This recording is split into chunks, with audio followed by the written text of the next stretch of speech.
O elefante sempre foi um animal de elite aqui na Índia. Somente as pessoas ricas, as princesas, as rainhas e os marajás utilizavam esse meio de transporte. O pessoal mais pobre, cavalos e camelos. Por isso se mantém uma tradição aqui no Forte Amber de se chegar até o topo dele passeando de elefante. Mas, como eu tenho aprendido com muitas pessoas que têm comentado aqui nos vídeos e me ensinado, a gente tem que tentar preservar os animais e evitar esse tipo de transporte, de atividade, que é difícil a gente medir, gente, que por parte gera recursos e trabalho para famílias, por outra a gente não sabe se eles maltratam ou não os animais. Na dúvida, eu vou de carro. O Palácio de Amber, ou Amber, está muito bem localizado e muito bem protegido. Dá uma olhada só, ali em cima, um forte, né, uma fortaleza que protegia esse lugar. São 12 quilômetros de muro que nós temos circundando toda a antiga cidade aqui de Amber, que fica logo aqui embaixo. Além das montanhas, então você imagina só, o inimigo ter que atravessar as montanhas, ainda atravessar, né, passar por um forte, pular esses muros, descer aqui a montanha, atravessar o vale para subir aqui no palácio. Realmente esse lugar era muito bem guardado.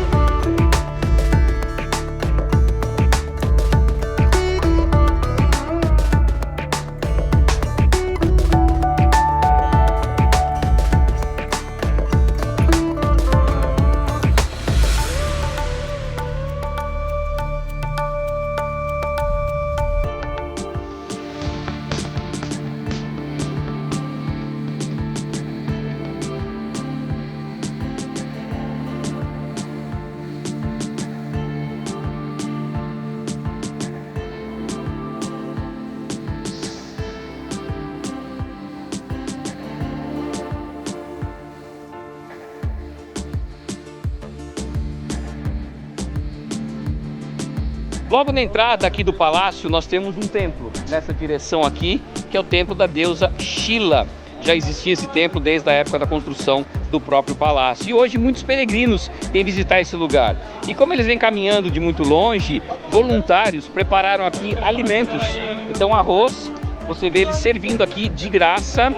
Esse rapaz chegou para mim e falou: você quer? Esse é um arroz que nós servimos para os peregrinos, fique à vontade, por favor. Foi muito gentil e me ofereceu arroz. Eu declinei por duas razões, porque está um calor e deve ser apimentado pra caramba, mas achei muito legal. E você vê, eles entregam para as pessoas comem, é totalmente de graça. Achei muito interessante isso.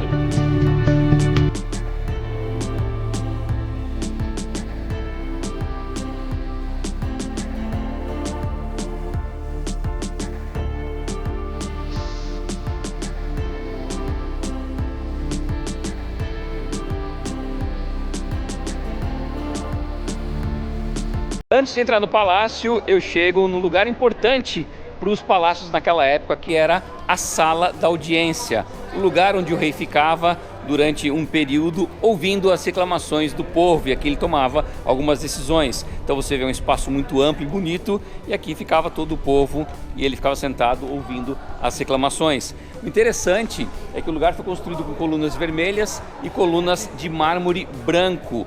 E bem no capitel delas a gente tem o formato de um elefante com a flor de lótus. Então dois símbolos importantes para o hinduísmo.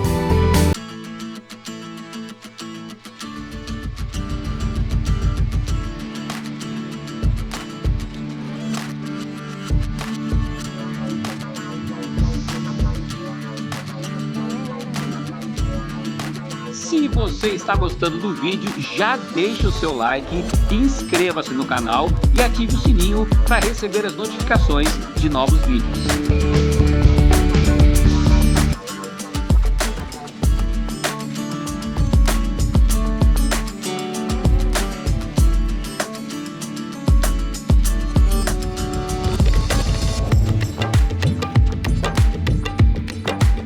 A parte mais bonita aqui de todo o palácio se chama o Palácio da Vitória, o lugar onde o rei fazia as suas audiências privadas. Aqui ele recebia somente membros da família real e os ministros.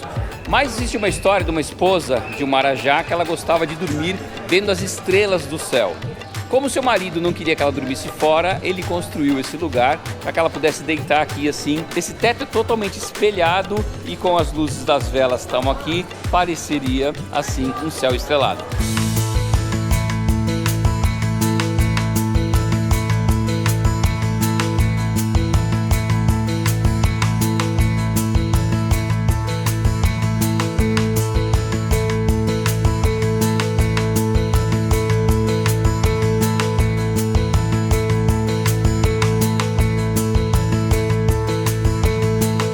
Três marajás que moraram aqui nesse palácio, e fica fácil a gente perceber os estilos arquitetônicos diferentes. Então eu estou aqui onde começou o palácio.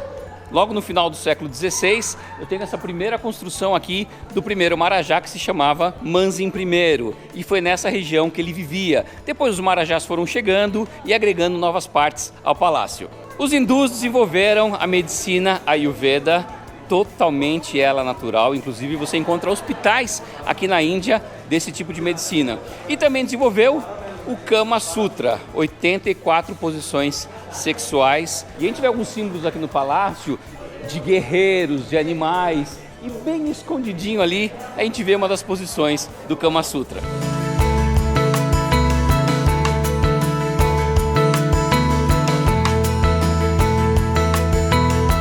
E aqui é a parte privada do palácio, onde ficava o primeiro marajá, que morava aqui.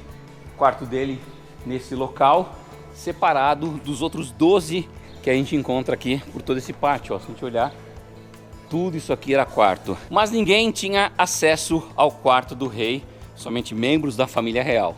Porém, ele conhecia algumas passagens secretas do seu quarto para outros quartos que tem aqui nesse pátio.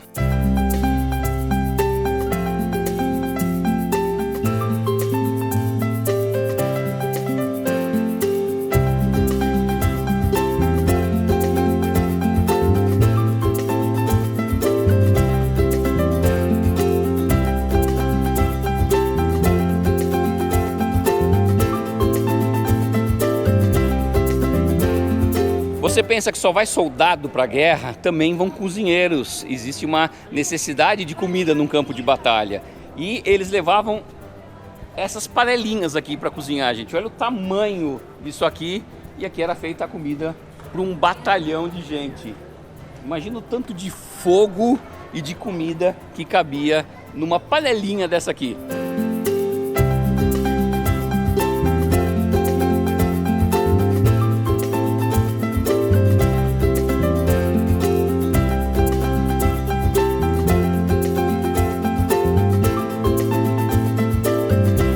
Aproximadamente 2 horas de viagem lá de Jaipur, eu chego agora no Chand Baori Abaneri, um dos lugares que eu estou muito curioso de conhecer.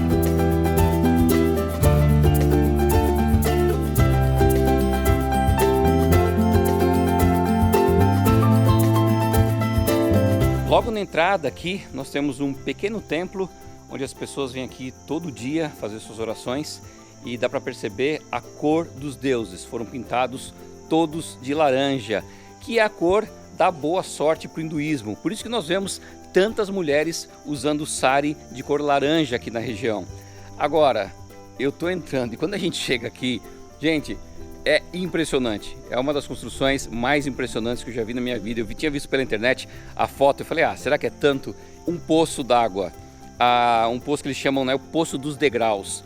A ideia desse lugar, de construir esse lugar, era para prover água para as pessoas aqui da região, ter um grande reservatório de água, e principalmente para os reis e para as caravanas que passavam por aqui, para os exércitos que tinham que parar pelo caminho para poder hidratar a si mesmo e os seus animais. O poço tem 13 andares, 19,5 metros de profundidade, 35 metros de um lado a outro, fazendo um grande quadrado aqui. Você só consegue água de 2 maneiras, ou por uma nascente ou através da chuva. E aqui a única maneira de captar essa água é na época das monções. Quando você tem um bom tempo de monção, a água chega até o 5º andar.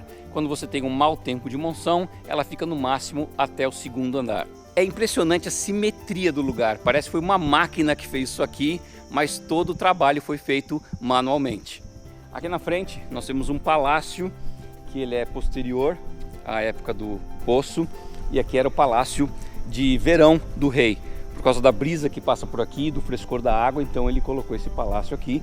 Você tem o lugar onde ele dormia, os seus banheiros, enfim, toda a estrutura do palácio do rei. A curiosidade maior que eu tinha quando cheguei aqui é quantos degraus eu tenho nesse poço. São 3.500 degraus. Aí a gente vê a profundidade daqui, né? Consegue ter uma ideia maior a água lá embaixo. Está numa época de seca, por isso que ela está bem embaixo. E ali onde tem essa parte do balcão aqui, tinha uma estrutura que puxava a água com baldes. Então para o palácio ficava mais fácil, não tinha que descer até lá embaixo.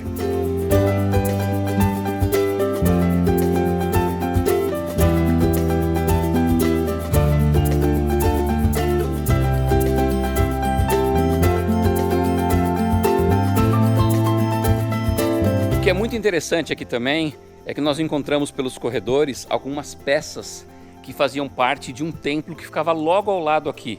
Mas infelizmente no século XI os muçulmanos invadiram aqui esse lugar e destruíram todos os templos hindus que tinham aqui nessa região. E como esse templo também era do século VIII e IX, infelizmente, como já disse, foi destruído.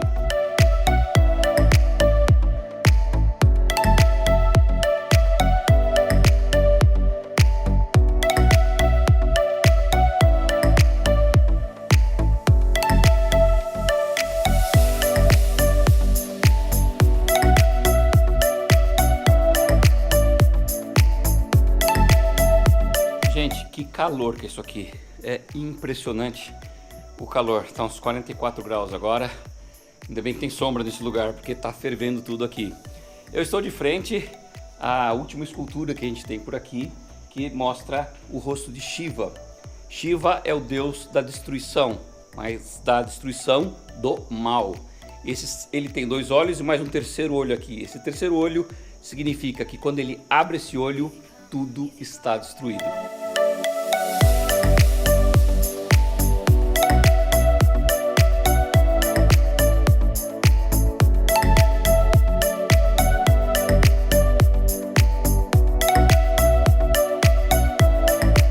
Gente, o meu gentil motorista parou aqui para eu ver isso aqui.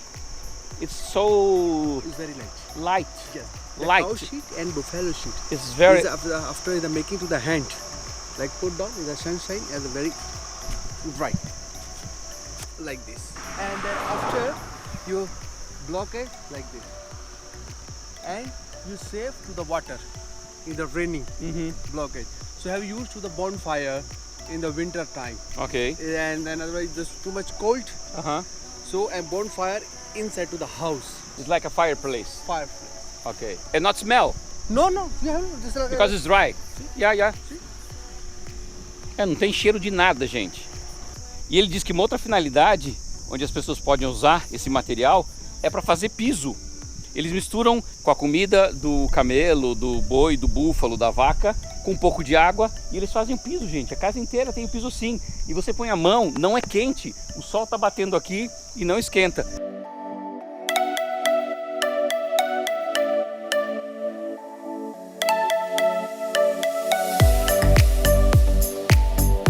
E a gente estava conversando ainda sobre o projeto, né? Desse cocô da vaca e do búfalo. E ele falou uma frase muito legal agora para mim. Ele falou que isso é um presente de Deus. Porque quando você constrói uma casa com esse material, no inverno ela fica aquecida e no verão ela fica fresca. Por isso que isso é um presente de Deus para as pessoas. A gente no Brasil ia querer totalmente diferente uma casa, né? Mas a questão não é essa. A questão é como eles conseguem agradecer a Deus e ver nas pequenas coisas o suprimento de Deus, né? O sustento de Deus na vida deles.